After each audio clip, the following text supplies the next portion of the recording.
By the way bro, mimi hii Good Friday, yangu ime nice, iko good, iko very good venye Mungu alisema, unaona? Na wewe yangu iko best kabisa.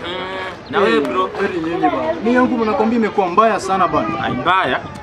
Aje sasa na ni good. Leo nimegongewa bibi bwana. Umegongewa bibi? Bro, what are you talking about, man? Unaona akili yake ni mzuri. Anashangaa nafikiria. Wewe unalia ati umegongewa bibi. Sisi watu tunalia venye Yesu amegongewa kwa msalaba. Wewe hata bibi yako maybe amegongwa na bibi. Na sisi tunalia Yesu amegongwa msalabani na inchi 6. Wewe akili yako ni mzuri. Wewe bana bro. Huyu mmoja anakuwa. Check it bro. Mimi unajua sasa sielewi watu wengine. Hadi mimi unagongewaje bibi na inchi 2 unakuja na unalia na hata hajapiga nduru kali. Na Yesu ni inchi 6.